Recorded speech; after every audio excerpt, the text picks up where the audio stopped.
I wasn't here 2 years ago, but you guys keep talking about it. Is that what it feels like to you? Yeah. I got to tell you, last night when I came over here to the incident command at the fairgrounds, it was so reminiscent of 2 years ago. The logistical,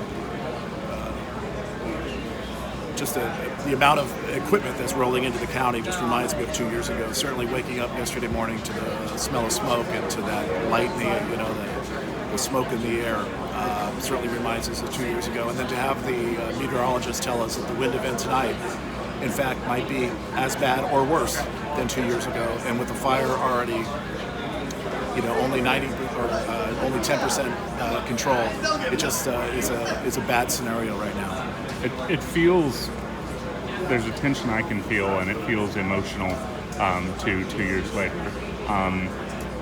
You have to lead and all that, but has any part of you in the last 2 days, or even this morning when you heard about this, found yourself overwhelmed?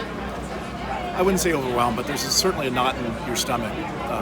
We don't know what's going to happen. We prepare for the worst, as we should, and we want everyone to be safe. And we saw 2 years ago the chaos really in the middle of the night. I would say we have the luxury right now of knowing tonight's winds are going to be really bad. There is a fire burning.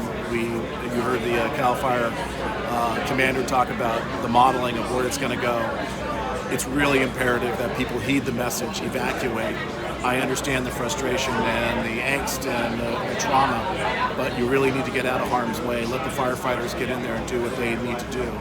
Quite frankly, the structures will be safer because of that. They won't have to evacuate people. If you're gone, they can actually go and fight the fire no matter where it's at. And that's what we want to make sure happens today.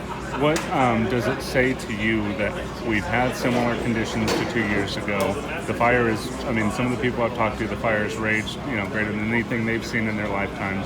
We've got a massive wind event again, but we so far have no deaths and only minor injuries. What does that mean to you? What does that say to you?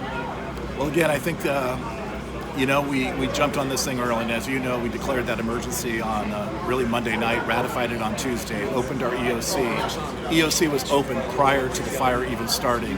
We had upstaffed with the 15 fire engines, 3 strike teams, upstaffed all of our local agencies to be ready for this. We had personnel here.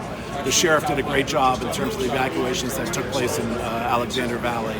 That is small in comparison to what's going to happen today. We hope that everyone in Healdsburg and in Windsor, again, heed the message, get yourself organized and get out of your house. Go visit the in-laws, just get out of harm's way, let the first responders take care of things, and stay safe.